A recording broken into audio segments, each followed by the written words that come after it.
In the previous episode, we saw how the minister summoned a giant soldier to deal with Elizabeth and the others, using number 24's electric power to control it. Up next, the minister charged at Elizabeth and the group with his giant soldier, intending to kill them. Miss Pythias and her colleagues were terrified, wondering how they could possibly fight it. Meanwhile, Elizabeth and Leping stood calmly beside them. Elizabeth simply waved her hand, instantly destroying the gigantic robot. The minister, now floating mid-air, was confused, wondering what had just happened. Elizabeth grabbed him with her demonic hand and tore his head from his body. She then held the severed head up and showed it to Miss Pythias, asking her, "This is the Minister of Science and Technology, the one causing trouble for your country, right?" Miss Pythias, still scared, nodded. Seeing this, the minister's head expressed fury. He couldn't believe she had dared to find such a powerful helper. Miss Pythias's colleagues also couldn't believe he had been caught so easily. Elizabeth then asked Miss Pythias, "Do you have anything else to ask him? If not, it's over." Miss Pythias, nervous but furious, replied, "I don't want to see him again. Kill him." The minister laughed mockingly. "You think you can kill me? The power behind me will come soon." However, Elizabeth had no interest in continuing the conversation. She squeezed his head and crushed it, ending him for good. Meanwhile, number 24, having been released from the minister's control, found herself freed from the illusionary dream. She opened her eyes to see Elizabeth and Leping standing in front of her. Leping, though amazed, had expected this. As long as Elizabeth takes action, all problems will be solved. Elizabeth smirked and said, "The Supreme One does not need to prove her supremacy. The so-called problem is merely a solution not yet aligned with the correct dimension." At that moment, number 24 realized something shocking. These two? Aren't they the legendary Demon King and hero from the Master's memory projection?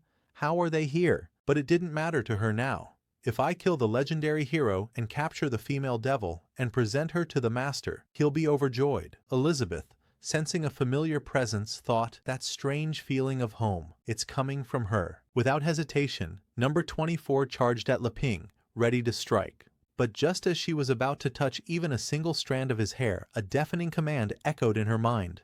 "Return." In the next moment, she vanished into thin air. Startled, Leping turned around, sensing something behind him, but saw nothing. He looked at Elizabeth and asked, "What did you mean by familiar feeling?" Elizabeth, watching the scene unfold, smiled and replied, "Don't worry about it. How could I not understand that everything was arranged by you, Leping? But since this is your way of expressing love, I'll simply accept it." Meanwhile, Miss Pythias still couldn't believe it was all over. Though saddened by her kingdom's condition, she was happy that everyone could now live freely. Elizabeth grabbed Leping's hand and said, "Go back, leave the rest to us."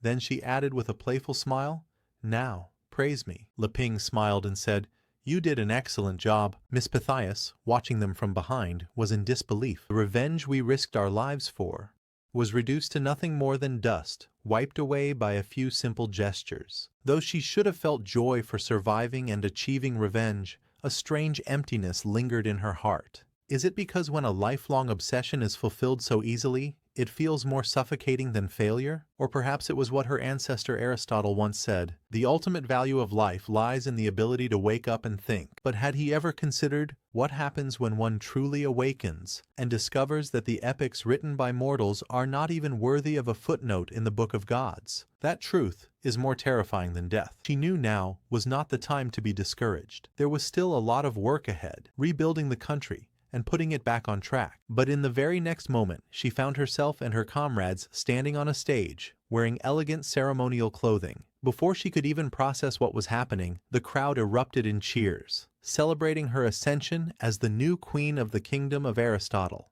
Confused, Miss Pythias wondered what was going on. Just then, a familiar voice came from behind, saying, "Our little princess has grown up.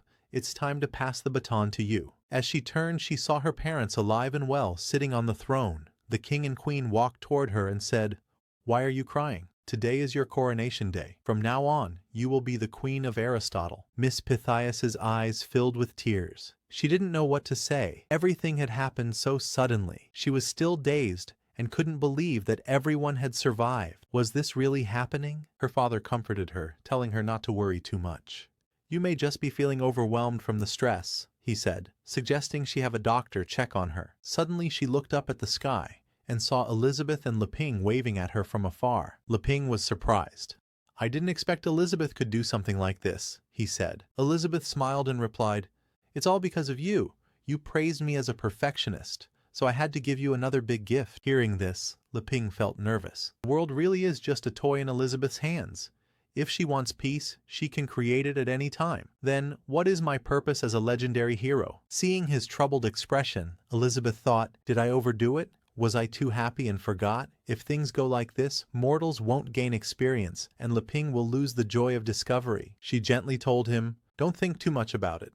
I'll undo everything now." But Leping shook his head and said, "Let's just go home. I've figured it out. Those concerns I had, they belong to a time before I was with you. Now I don't need to obsess over a hero's responsibility anymore. It's not important. What I want now is peace, and the sooner it comes, the better. Then I can spend a happy life with you." Elizabeth blushed. The responsibility of a hero, the meaning of existence. This is Leping, expressing profound wisdom through simplicity. She hugged him, snapped her fingers, and the two teleported back home. Miss Pythias, watching from the distance, felt a vague familiarity. Although her memories had been altered, she still remembered. It was the legendary Demon Queen Elizabeth who had used her magic to rewrite the reality of the entire kingdom of Aristotle. After everything that had happened, she made up her mind. From now on, she would abandon science, study literature, and dedicate herself to magic, hoping to one day catch up to Elizabeth. Meanwhile, back at Leping's house, after her sudden disappearance, number 24 returned and called for an urgent meeting of the element group. One by one, the elemental fairies began to gather: fire, water, knife, spirit, earth, each representing powerful forces. Number 24 herself arrived. She was the Thunder Fairy, a demon god 9-star level being. She addressed them seriously. "I almost committed a terrible betrayal, but thankfully I stopped myself in time. The runaway voltage that separated from me has returned." It was revealed that the version of number 24 who had fought earlier was merely a rogue fragment of her true self, an escaped voltage released while Leping was repairing Wangkai. Now that she had returned to full power, the Thunder Fairy declared, "The Element Group will participate in this year's strongest indoor competition." The Water Fairy, also a demon god 8-star level, and the Fire Fairy, likewise 8-star, looked at her skeptically. "Even if you're fully recovered, you'll just end up as runner-up," one of them said. "You might as well save your strength and sit this one out." But the Golden Fairy, another 9-star demon god, responded confidently, "Not necessarily. If we manage to achieve elemental fusion, we might stand a real chance." Thunder Fairy bowed in gratitude. "Thank you for always supporting me," she said. "Now that I've regained my strength, we can perform the fusion and aim for victory." However, the Water Fairy raised a concern. "But aren't we outsiders only able to show our full strength within the creations of the Creator?" Golden Fairy nodded, replying, "True, but after we fuse, we can create a temporary realm of our own. With its blessing, we can unleash our full potential. Just like the culinary life forms thrive within the culinary realm, the Creator's exclusive space boosts their power dozens of times beyond normal." Thunder Fairy agreed. "We, elemental fairies, are outsiders drawn here by our admiration for the Creator, and when it comes to contributions, if we are second, no one dares to claim first. So many of his creations have grown strong by feeding off our energy." Determined, she said, "This time, we will win the competition to prove our worth and status. But I can't do it alone. We need everyone to unite." She turned to the Fairy of Civil Engineering, a peak demon god, and said, "Especially you. You're the most experienced junior civil engineer among us." Upon hearing this, the Civil Engineering Fairy was silent for a moment, then shouted passionately. At that very moment, everyone suddenly sensed something. "Leping is back." They scattered and quickly hid in their respective places. Leping walked through the door and casually called out, "Wangkai, get us 2 cans of soda." As he opened the fridge, Thunder Fairy emerged and said, "The Element Group is signing up for this year's strongest indoor competition." Wangchai, surprised, turned to her and asked, "You're still planning to compete? You almost got yourself into huge trouble last time. How are you going to settle that account?" However, Thunder Fairy replied, "Didn't I stop it at the last moment? And don't forget, from whom did the voltage escape? In terms of responsibility, you, Wangchai, bear the greatest share." Wangkai suddenly remembered. It was because the master tickled his chip too hard, making him shiver. That's why the voltage escaped. He looked at Thunder Fairy and asked, "Are you threatening me with this?" Thunder Fairy quickly shook her head. "Don't misunderstand. I wouldn't dare. What I mean is, since everything has been resolved peacefully, let's move on. Our element group missed the last 3 indoor championships. So we're begging Boss Wang Chai to let us participate this time. Wang Chai nodded. Competition will be held while Master Leping is away. We'll figure things out then. Thank you, Boss Wang Kai, Thunder Fairy said gratefully. She added, also, after the lost voltage returned, I received some information about someone named Weiss Malfoy, but Wang Chai wasn't listening. He closed the freezer and walked back to deliver the cola to Lei Ping and Elizabeth. Leping was feeling content. This time, I finally got to witness dwarven forging techniques and the technology of the kingdom of Aristotle. Elizabeth nodded. Most importantly, I think the purpose of mutual checks and balances between forces has been achieved. Leping agreed.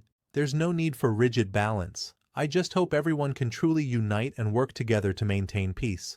Honestly, it's a bit strange asking others to change just because of my abilities. Elizabeth smiled. If someone still needs to be demanded into cooperation, they have no value. True unity only comes from a blend of kindness and discipline. In the past, I only used fear to guide others, which is why during my 500-year absence, the world descended into chaos. But you, Leping, taught me a new way to look at things from a different perspective. Leping responded, the Sword Saint Guild, the Elf Tribe, Anne's Church, the Dwarf Kingdom, and the Kingdom of Aristotle, they've all stabilized, except the demonic realm. Even though the dark guilds have vanished, something still doesn't feel right. Elizabeth reassured him. Don't worry, I already returned and thoroughly searched the demon realm. There's nothing suspicious. Leping then asked, is Emilia awake? Maybe we can ask her about the Dark Guild. But as he looked at Elizabeth, some improper thoughts slipped into his mind.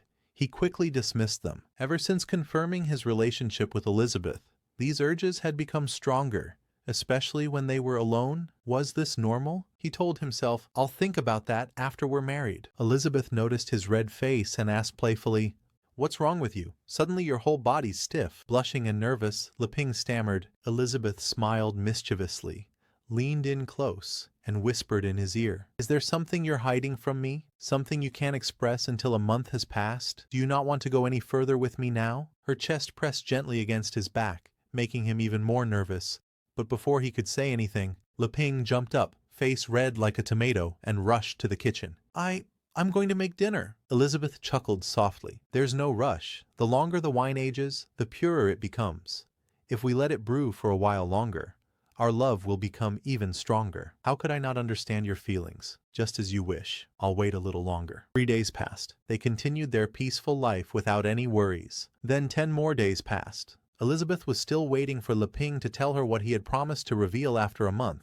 On the 18th day, she accompanied him everywhere, curious about what he wanted to say. Meanwhile, in the demonic realm, Uncle Bors and Elif were slaying monsters. But this time, they weren't alone.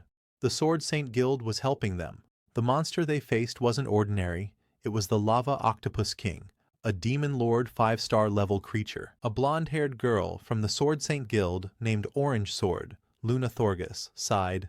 I can't believe we were sent to such a remote place for cleanup duty. I really don't understand Aunt's mysterious plans. Another red-haired girl, Purple Sword, Anna Sorgs, agreed. After Aunt returned, she resigned as guild president. Then she made us learn some strange Tai Chi, and now we're out here making hot springs and fighting unknown monsters? Blue Sword, another team member, calmly said, don't question Lord Chi-Chi's orders. She said everything was arranged by that person. We just need to follow through. Purple Sword frowned. But that's the weird part.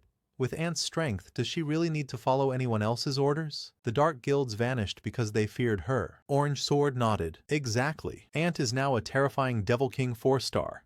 Not even the legendary heroes or demon kings could stand up to her. Just then, Elif, who overheard them, warned, watch your words. If you speak of that person again, I'll teach you a lesson on behalf of Senior Chi-Chi. Purple Sword smirked. Look at her. Already acting superior before even gaining the recognition of other forces. Orange Sword chimed in. I don't even understand how you, being only half-elven, became the leader of the elves. And now you want to teach us a lesson? Please, you don't have the strength or the qualifications. And that person? We don't take him seriously at all. Enraged, Elif launched a card-slash attack at them, but Blue Sword quickly intervened and blocked her strike, calming the situation before it got worse.